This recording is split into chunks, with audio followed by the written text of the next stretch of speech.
Let me start out by saying that The Return of the King is probably my favorite movie of all time, and some parts of it are adapted as perfectly as any filmmaker could adapt Tolkien's work. Sean Astin's portrayal of Sam Gamgee and Andy Serkis's portrayal of Gollum are unmatched. Actually, just about all the casting is done to perfection.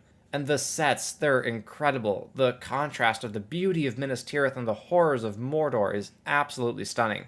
And of course, the battle scenes inspire the audience while also tugging at our heartstrings as we see characters bravely face certain death and meet that death with humility and acceptance. However, not every aspect of such scenes is done perfectly or even done well.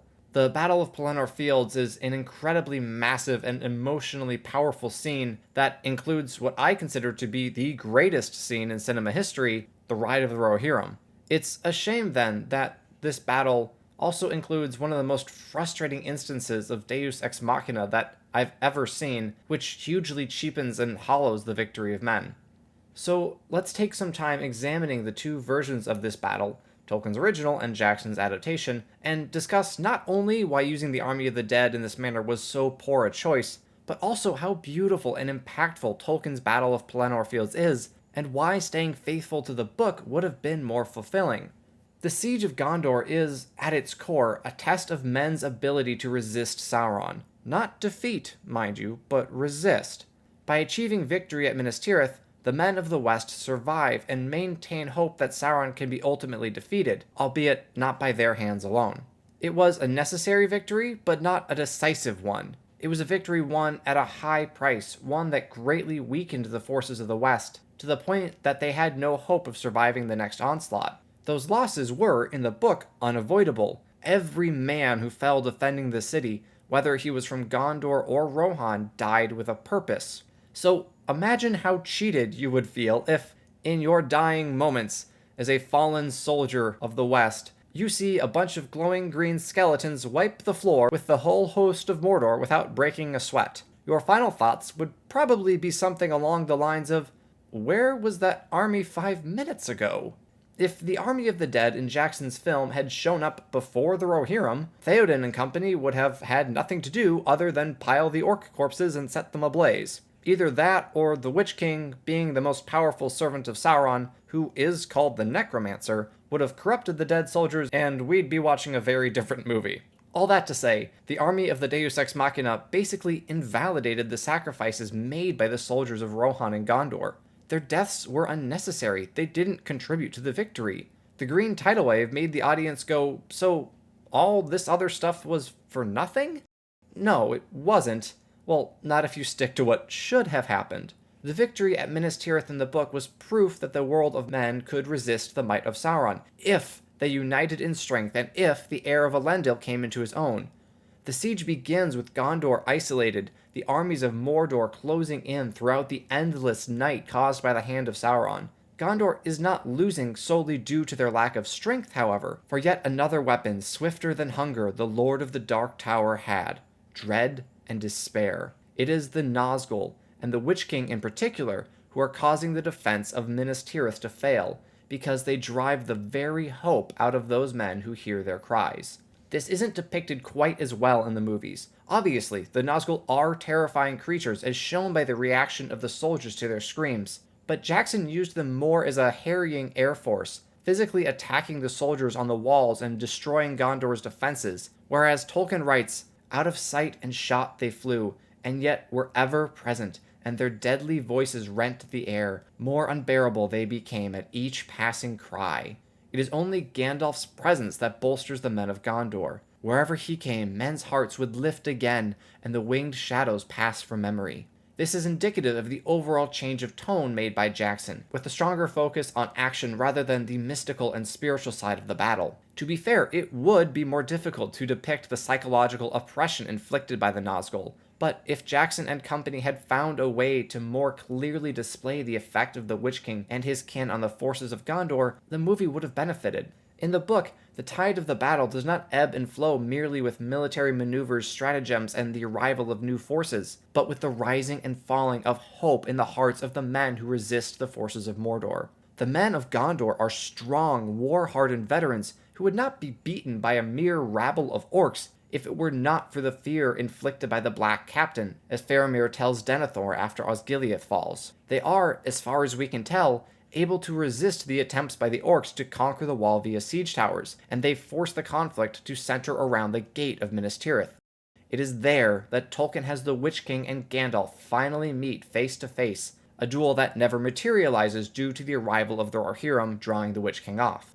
I will note that Gandalf is not originally unhorsed by the Witch King, and that this moment in the movie never sat well with me. Gandalf is a Maya, a primordial spirit given physical form and sent to Middle-earth to combat Sauron. The Witch King is merely a man, yes, given a twisted power by Sauron, who, it should be noted, is also a Maya. The power imbalance shown in the movie just doesn't make a ton of sense. But I digress. Let's return to the gate. It is out from the gate of Minas Tirith that the forces of Gondor, now led by Prince Imrahil of Dol Amroth, sally forth to attack the forces of Mordor after the ride of the Rohirrim. I love this because it shows the resilience of Gondor, freed from the oppressive presence of the Witch King, and with a renewed hope brought by Theoden and his riders, they are free to no longer shelter in the White City, but rather can now take the fight to their enemies. I wish the movie had shown this, had given us this epic clash of companies of foot soldiers versus this horde of orcs outside the gates of Minas Tirith. It really would have elevated the whole battle. It would have allowed us to see the tide shift against the forces of Mordor, a change that would accelerate with the death of the Witch King and then be slowed and stalled as his lieutenant Gothmog throws in reinforcements from Osgiliath, as happens in the book. The battle becomes an increasingly bloody stalemate, a battle of attrition, a slog with neither side having a clear advantage, until the arrival of the ships. And oh, what a scene Tolkien gives us. The emotion of it is incredibly powerful. The centuries of Gondor despairing, attempting to call a retreat back to the walls. The orcs newly enheartened as they see their reinforcements arriving to deal a fatal blow to Gondor. And Éomer, well, I'll let Tolkien tell you how he reacted. He let blow the horns to rally all men to his banner that could come thither, for he thought to make a great shield wall at the last, and stand, and fight there on foot till all fell, and do deeds of song on the fields of Pelennor, though no man should be left in the west to remember the last king of the Mark. So he rode to a green hillock, and set there his banner, and the white horse ran rippling in the wind. Out of doubt, out of dark, to the day's rising, I came singing in the sun, sword unsheathing, to hope's end I rode, and to hearts breaking, now for wrath, now for ruin, and a red nightfall. While this is technically missing from the movie, its spirit, and that of Éomer's actions after he discovers Éowyn fallen on the battlefield, is injected into Theoden's speech and cry of death before the ride of the Rohirrim, so at least we have that. The sense of final desperation is not entirely missing from the movie, it's just clearer and more built up in the book. Rohan and Gondor believe that this is the end, that the ships spell the doom of the West. In the movie, the arrival of the Corsair ships isn't noted at all except by the orcs who are nearest the river. There's no indication given that any of the men notice the ships, nor do the orcs act particularly relieved or invigorated, believing the battle will now swing in their favor. I don't mean to take anything away from the movie. I genuinely love how the appearance of Aragorn, Gimli, and Legolas bewilders the orcs. The moment is powerful and emotionally impactful. It just could have been more so. I would have loved to see the drastic change on the faces of men as Gondor perceives what they believe to be their downfall, only to witness the sudden display of the standard of Elendil, the high crown above the white tree surrounded by 7 stars on the lead ship, and to watch as their enemies were seized with bewilderment that their own ship should be filled with their foes, and were crushed under the 3-pronged assault of Gondor, Rohan, and the Grey Company. This dramatic shift, the orcs thrown from vile joy into panicked despair, and the men of the West rising from hopelessness into jubilant hope, is the defining moment of this battle, as Aragorn comes into his own, and I wish the movies would have found a way to include it closer to how it was written. Shortly after this dramatic reveal, this incredible moment, Tolkien describes the meeting of Aragorn and Éomer, the 2 kings of the West, on the field of battle. They have met once again, though all the hosts of Mordor lie between them.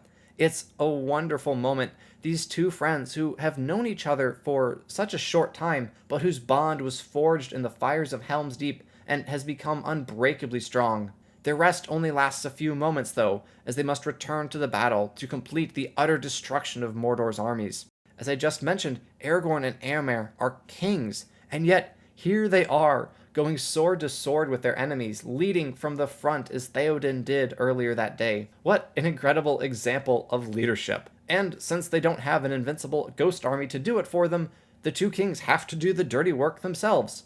But why did they not have the army of the dead? Well, at Pelargir, the great port of Gondor that was being besieged by the Corsairs of Umbar, the army of the dead fulfilled their oath by quite literally scaring the Corsairs off their own ships. As relayed by Gimli to Merry and Pippin after the battle, the dead needed no longer any weapon but fear. All the mariners were filled with the madness of terror and leapt overboard. This is important. Fear has been, as we've already established, a weapon successfully wielded against men. Turns out it works against both good men and bad men. However, I don't think the army of the dead would have had the same effect on the orcs. But I'm not saying that the orcs are immune to fear. As a matter of fact, it's a reasonable assumption that they act almost exclusively out of fear. While the men of the West fight because they love what is behind them, the orcs fight because they hate what's in front of them, and they fear what's behind them. They fear those they serve. They fear the whips of their masters. So much so that undoubtedly the fear of Sauron and the Nazgul would keep them from despairing at the sight of the army of the dead as the Corsairs did.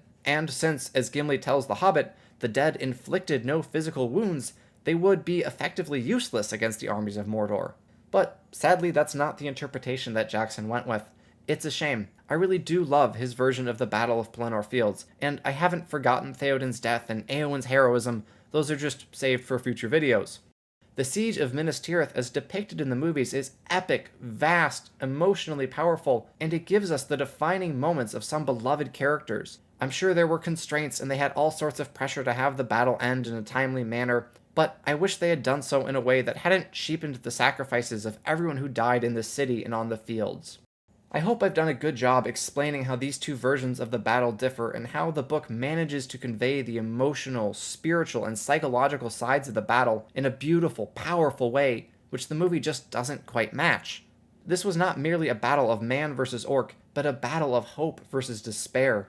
Jackson's use of the army of the dead lessens the sense of hope, since the forces of men did not prove that they could withstand and resist Sauron's armies on their own. Our heroes didn't really win the day, they just mostly didn't die for long enough, taking away some of the scene's emotional impact. Thankfully, the rest of the movie, while still not perfect, is so good that I hardly even care. I just wanted to explain why and how the Battle of Pelennor Fields could have been elevated to an even greater height in Jackson's film. I hope you enjoyed this video, and I promise my next Lord of the Rings vid will be about something other than this battle. Maybe a Sam Gamgee character analysis. That would make sense, don't you think? Anyhow, thank you so much for watching, and I will see you in the next one.